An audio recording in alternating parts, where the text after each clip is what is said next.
Makulay ang mundo ng politika tuwing halalan dito ho sa ating bansa.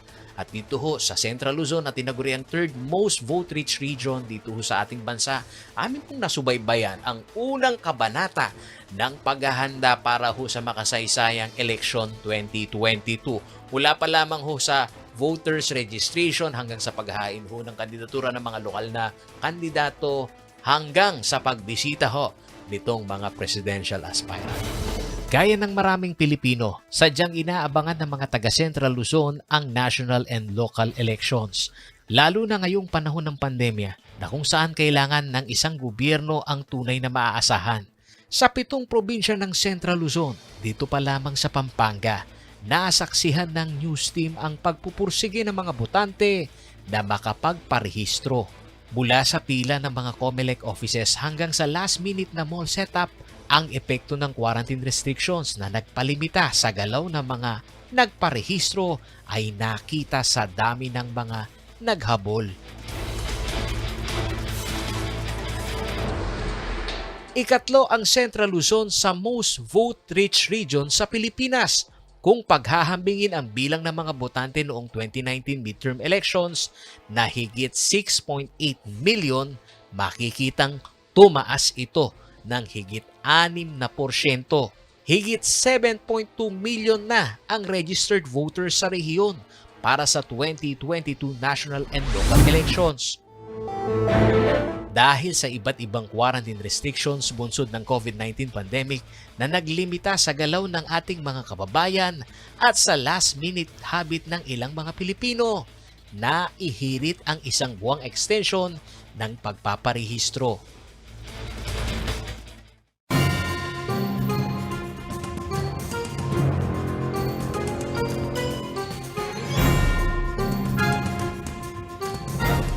At ang resulta nito ay ang paglaki ng numero ng mga botante sa 7 probinsya ng Central Luzon. Unahin natin ang Bulacan na kung saan meron tayong 2,007,523. Tumaas ito ng 7.72%. Pumapangalawa ngayon ang Pampanga na kung saan may 1,580,473 na tumaas ng 8.23% mula sa 1,460,303 in 2019. Pumapangatlo, ang Nueva Ecija kung saan meron tayong 1,543,685. Of course, traditionally, ang Aurora pa rin parang isang maliit lang na lungsod with 154,680. Kapuna-puna umano na marami ang young voters sa eleksyon na magsasabay ang local at national. Ayon kay Assistant Regional Director ng COMELEC Region 3 na si Attorney Elmo Duque. They constitute nearly one-half, mga siguro ito, siguro na mga 40 to 44% ng ating voting population sa Central Luzon. So talagang dominante yung mga kabataan. Tama, kasi dagdagan mo pa ng 40, Paolo, ilagay natin ng 40 hanggang 45. They really decide the outcome of the election. Maituturing na ang sektor na ito ay nabibilang sa mga critical voters o kung tawagin ay liberal thinkers na mataas ang kamalayan sa halaga ng kanilang partisipasyon sa halalan. They are critical. Bakit critical? Una sa lahat, their future is affected. Pangalawa, their knowledge about the socio-political and economic situation ng bansa is high. Their interest is high dahil sa social media, and knowledge is just at the fingertip of a person right now.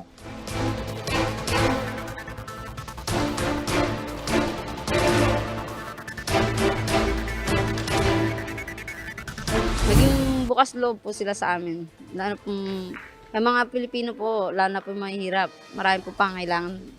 Lalo na po sa financial po at sa mga medical, yun po. Ang ano po sa isang kandidato ay hindi kurakot.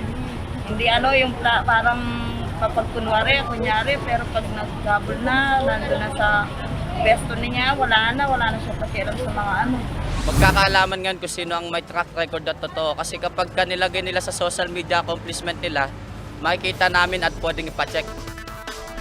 Ngayong panahon ng pandemya, tingin ho ng iba, mag-iiba raw ang takbo ho ng halalan. Bagamat nagsimula na hong mag-ikot, ito hong mga kandidato. Iba pa rin umano ito kaysa ho sa dating nakasanayan. Maging ang Commission on Election o COMELEC, may mga adjustment hong ipatutupad. Kaya ang ilan ho sa ating mga kababayan hindi maiiwasang mangamba. Bakit? Dahil ho sa kanilang nakikita na baka makompromiso ito hong kalinisan at katapatan ng halalan.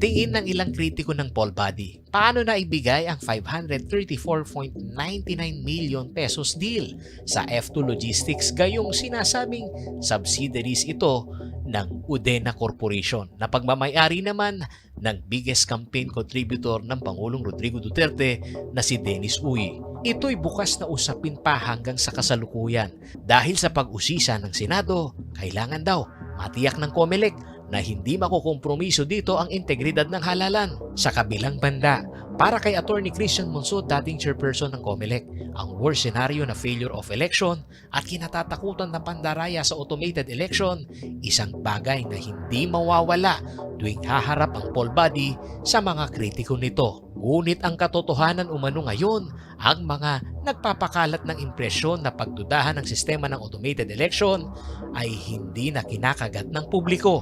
The worst is magkakaroon ng failure of election, magkakaroon ng massive fraud, gagamitin yung automation. Hindi mangyayari, palagay ko yan.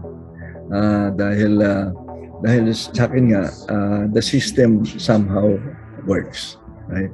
At saka yung sinasabi nilang wholesale fraud doon sa automation, that's never happened. And if you notice, yung people accepted the results of all the elections. And they know what happened at the ground level.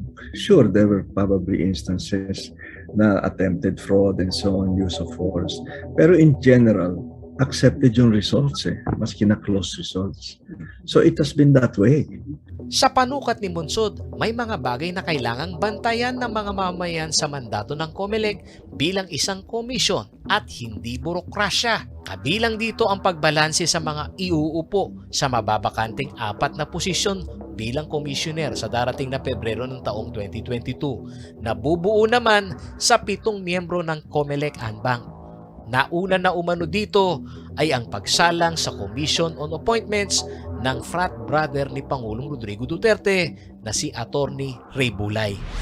Do you swear to tell the truth, the whole truth, and nothing but the truth in this proceeding, so help you God? I do. Madam Chair, the nominee is now under oath. Sa akin, COMELEC will do. Tingnan lang natin if the COMELEC as a commission, not as a bureaucracy. Ako believes na bureaucracy changes because so far the COMELEC has behaved impartially so far. And sa akin, the latest nominee, si Attorney Bulay from the Manila Prosecutors, the feedback to me is he's a very good man. Mahalaga na hindi lamang umano ang internal issue sa mga miyembro ng decision makers ng poll body ang dapat bantayan ng electorate. Pati na ang execution ng mga ibinababang guidelines sa campaign period na magsisimula sa February 8 para sa national candidate at sa March 25 naman para sa mga local candidates. Sa ilalim ng COMELEC Resolution 10732, ang COMELEC Campaign Committees na ang komposisyon ay nasa lokal na pamahalaan at national government, ang pangangampanya ay kailangang maitugma alinsunod na rin sa category level ng infection rate ng COVID-19 incidence. Susunod, tapatan na pagtatanong sa mga kandidato na kabilang sa iisang pamilya. Oh, you have 2 children running for public office now. Yes. Tama ho ba itong inyong naging desisyon? Ba't nagbigay kayo ng permiso? But I'm not the one who decide,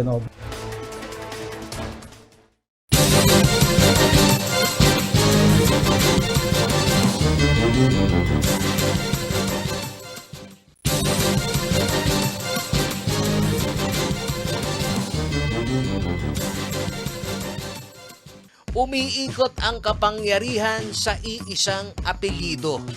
Hindi na ho ito karaniwan sa kultura ng halalan dito ho sa ating bansa.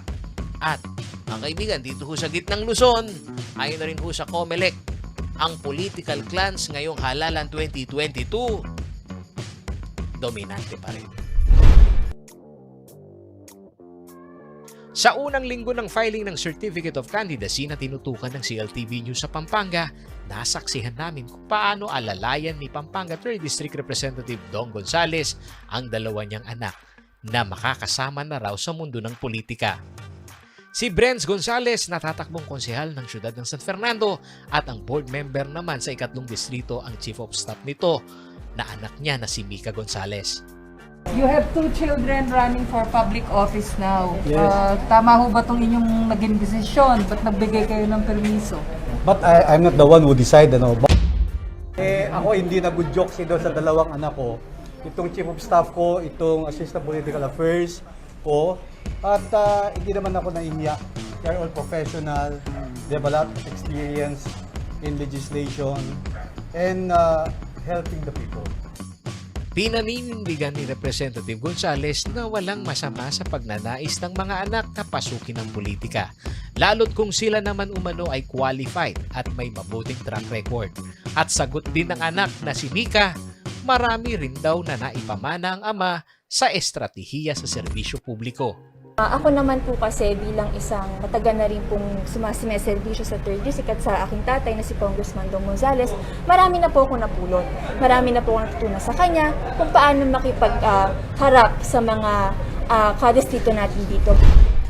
Ang debate kung ano ang masama at mabuti sa political dynasty ay kontrobersyal pa rin hanggang ngayon sa Kongreso dahil ito'y usapin na maaaring makasagasa sa interes ng mga gagawa ng batas.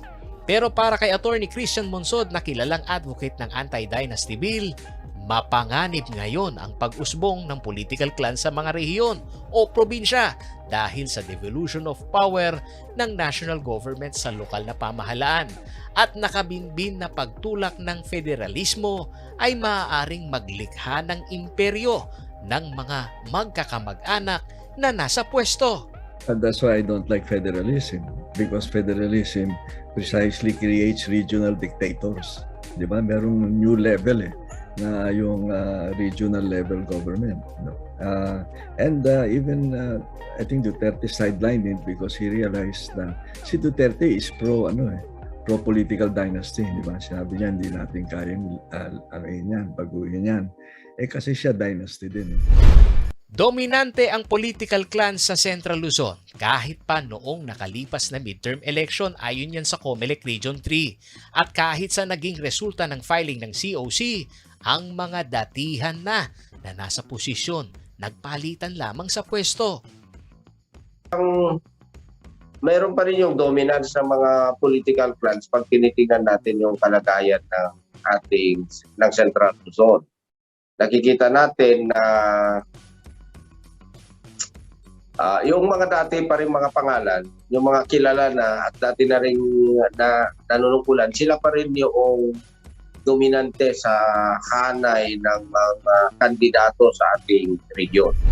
Sa pagbabantay ng CLTV News Team, ang binabanggit ni Atty. Duque ay nakita sa political senaryo sa probinsya ng Aurora. Nagpalitan lamang sa pwesto ang mag-ama na sina Governor Gerardo at Christian Noveras. Bababa ang ama sa pagka-vice-gobernador at aakyat naman ang anak sa pagka-gobernador, habang ang kandang Anggara nananatiling unopposed sa pagka-alkalde ng Baler, si Mayor Ret Ronan Anggara. Ganito rin si Congressman Romel Ricote Anggara ng Lone District ng probinsya. Sa probinsya naman ng Bataan, 4 na Garcia ang tumatakbo sa probinsya. Unopposed ang magkapatid na incumbent na si Governor Albert Abet Garcia at si 2nd District Representative Jose Enrique Joet Garcia III ang magpapalitan lamang ng pwesto. Si Balanga Mayor Francis Garcia at first cousin nilang si Vice Governor Maria Cristina Garcia, kapwa re-election din ang laban ngayong halalan. Habang sa Nueva Ecija, 3 umali ang tatakbo sa 2022 election. Re-election ng karera ni Governor Oy, vice-gobernador ang kapatid nitong si Doc Anthony at tatakbo muli sa ikatlong distrito ang misis nitong si Cherry Umali. Ang Vergara family na kilalang may impluwensya din sa probinsya, re-election din si 3rd District Representative Ria Vergara at ang mag-amang si Micah Vergara na kandidato sa pagka-mayor at vice-alcalde naman si Jay Vergara sa Cabanatuan City. Sa Pampanga, re-election din si Pampanga Governor Dennis Delta Pineda, gayon din si Vice Governor Lilia Nanay Pineda na walang makakalaban. Tinatanong ko pa ko yung nanay ko eh. Ano ho ba ang plano ni nanay? Wala pa po. Hindi ko po alam kung lalabanan po ako. Samantala, ang dalawang nakababatang kapatid ni Governor Dennis na sina Mylene Pineda ay tumatakbo ng bukal sa 2nd District ng Pampanga. At alkalde naman sa kanilang baluarte sa Lubao, Pampanga si incumbent Mayor SB Pineda. Sa Tarlac, unopposed naman si Governor Susan Yap habang humihirit din na maibalik sa pwesto sa 2nd District o itong si 2nd District Representative Victor Yap. Habang sa Zambales, re-electionist din si Governor June Ebdane Sr. Nasa linya din ng mga tatakbong bukal si Rudy Ebdane at ang anak nitong si Omar Ebdane na tatakbong alkalde sa bayan ng Botolan. Sa pananaw naman ng ilang kandidato na pinakikitunguhan ng impresyon na masama ang political dynasty, para sa taga-suporta ni Nueva Ecija Governor Umali, handa naman umano sana silang tumalima kung naisabatas na ang aawat sa mga political clans. Pag pinasa na yun ng Kongreso, seryoso sila. Hanggang di nila pinapasa yun, hindi siguro sila seryoso dahil syempre yun ang way of life. Ano? That's the reality sa ground na dapat nating tanggapin kahit na it is against the very principle of the enshrined in our Constitution. But the problem is, sundalo lang kami sa baba, Paulo eh. Diba? Sumusunod lang kami kung ano existing na rules and regulations. Anya bilang practitioner ng local election, ang salitang delikadesa ang dapat umanong pairalin. Ito umano'y prinsipyo at disiplina na kailangang tanggapin ng bawat kandidato na matutong tumigil at pagbigyan ang mga competent na bagong mukha sa politika. Iba ito. Hindi ko naman sabing expert na ako sa politika, kaya lang iba ito. Natututo pa rin ako sa matatandang politiko na I will not repeat yung mga mistakes na na-commit nila before. Kailangan dito yung pag panahon mo na para tumigil ka na eh. Yun, di ba? Pag panahon na tumigil ka na, and you allow someone na to lead, di ba? Hindi ka naman ikaw ang sisidlan ng karunungan, Diyos ko. May mga tao pa rin na lalabas na mas mahuhusay kaysa sa iyo. At pag dumating yung pagkakataon na yon, parang boxing yan.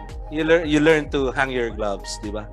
Hindi naman umano suntok sa buwan ang advokasya ni Atty. Christian Monsod na wakasan ang political dynasty.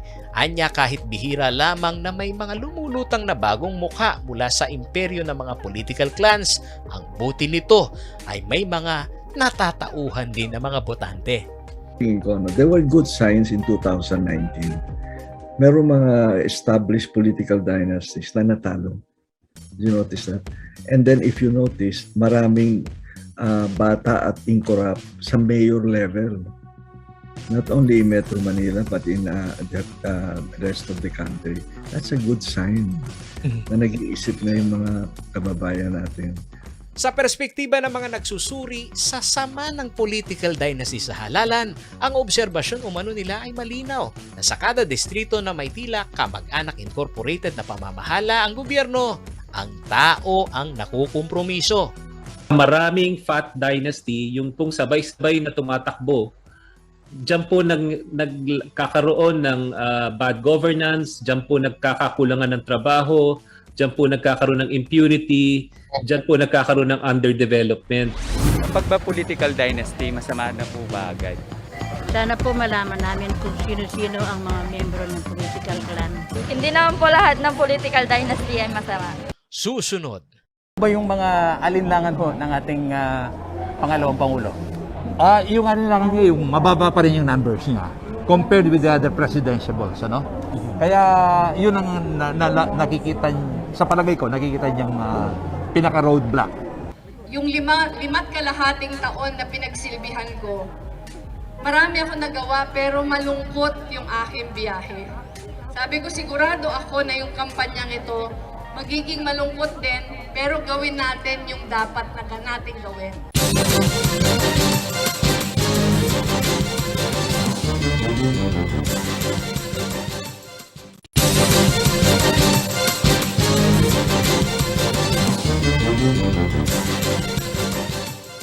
Ang alam ko, yung lima't kalahating taon na pinagsilbihan ko, marami ako nagawa pero malungkot yung aking biyahe. Sabi ko sigurado ako na yung kampanyang ito magiging malungkot din pero gawin natin yung dapat na natin gawin.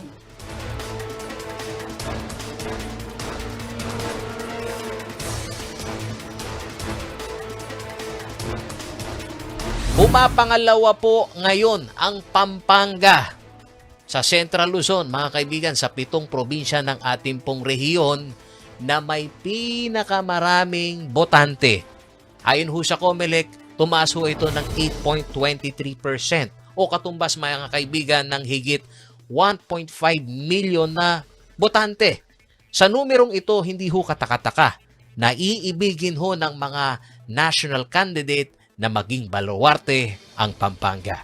19 na munisipalidad, 2 component cities at 1 independent city. Dito galing ang higit 1.5 million registered voters dito sa Pampanga.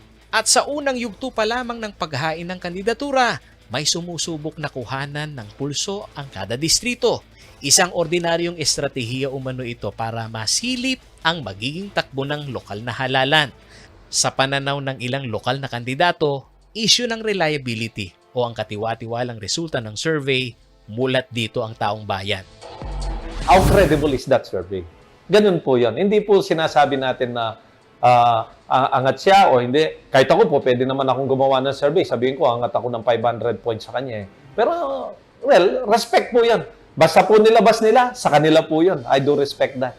Ang mababang numero sa survey ni VP Leni Robredo, bago pa ito tumakbo sa halalan 2022, ang kinaharap na problema ng mga local leaders niya sa Pampanga para kumbinsihin ito. Ayon kay dating Pampanga Governor Ed Panlilio, mahalaga kay VP Leni ang may numero. Ano ho ba yung mga alinlangan ho ng ating pangalawang Pangulo? Yung alinlangan niya, yung mababa pa rin yung numbers niya compared with the other presidentiables, ano? Kaya yun ang nakikita, sa palagay ko, nakikita niyang pinaka-roadblock.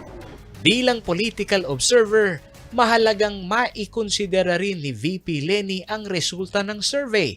Ngunit para kay Attorney Christian Monsod, ang malapit sa katotohanan na survey ay ang buwan na hindi nagkakalayo sa araw ng eleksyon.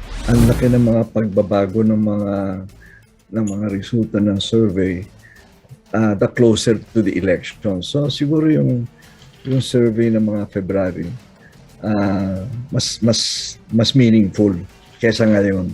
At ang survey ngayon na dapat subaybayan ng botante ay ang pagbalanse sa tamang impormasyon sa kasinungalingan.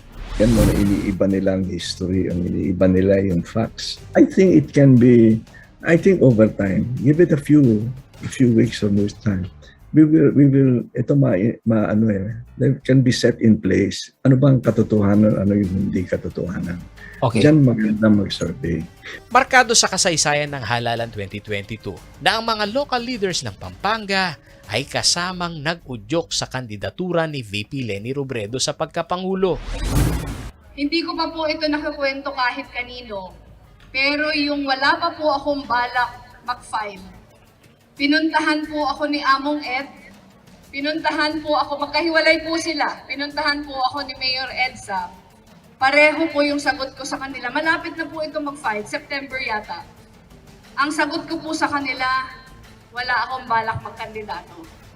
Kasi ang sabi ko po sa kanila, ginawa ko ng maayos yung trabaho ko for 5.5 years. Ramdam niya ang epekto ng paninira at sama ng troll sa social media, kaya pakiramdam ni Robredo, magiging malungkot ang laban ng kanyang magiging karera sa kampanya sa pagkapangulo. Ang alam ko, yung lima't kalahating taon na pinagsilbihan ko, marami ako nagawa pero malungkot yung aking biyahe. Sabi ko sigurado ako na yung kampanyang ito magiging malungkot din pero gawin natin yung dapat na natin gawin.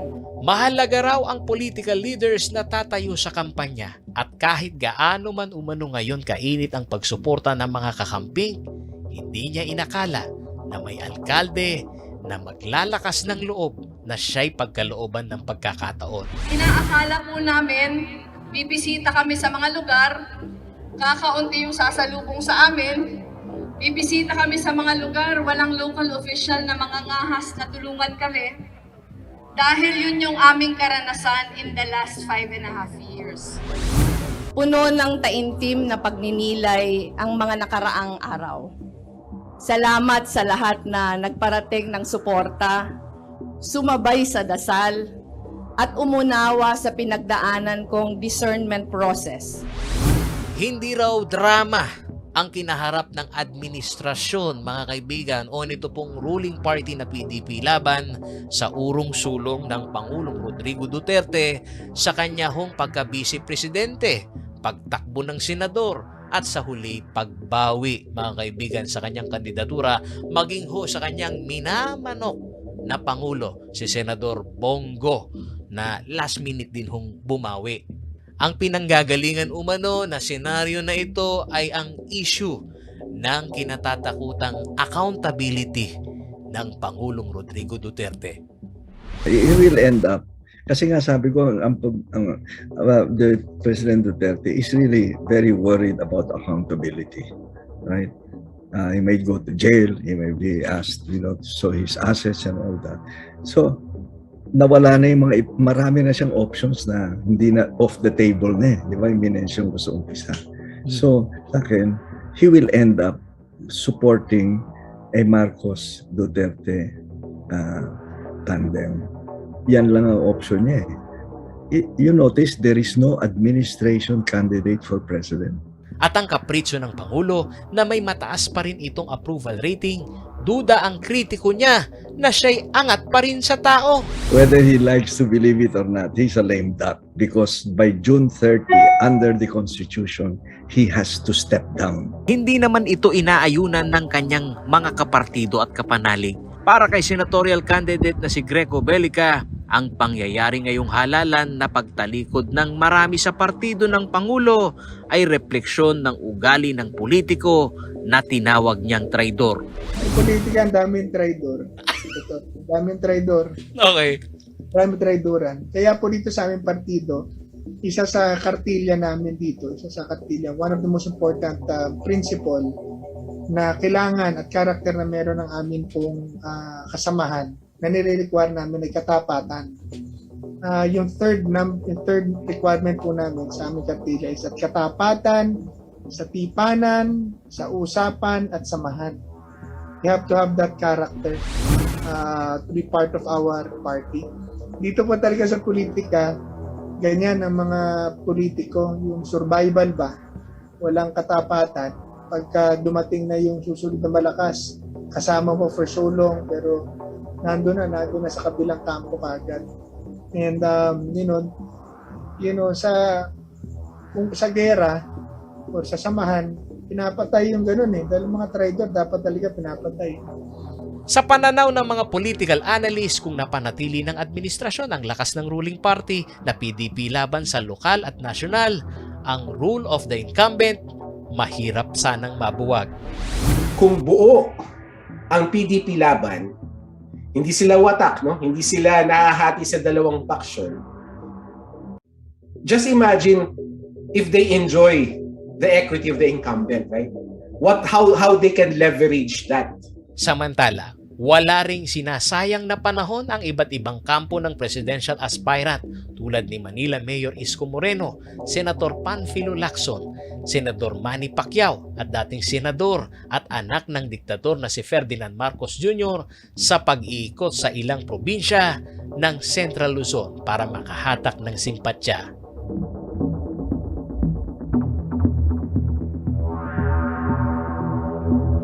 Ang inyo pong natunghayan, mga kaibigan, ay ang unang bahagi pa lang ho ng aming pong pagbabantay sa makulay na politika sa ilang bahagi ho ng Central Luzon at gayon na rin ho ito hong pagbabantay ho natin sa mga kandidatong nasyonal na bumababa ho sa ilang probinsya dito ho sa Central Luzon.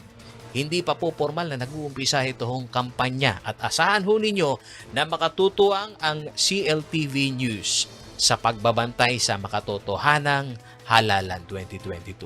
Ako po si Paulo G. Santos. Boto mo, kinabukasan mo. Yung masagana yung pamumuhay, magaan ang pangkabuhayan para hindi mahirapan sa buhay.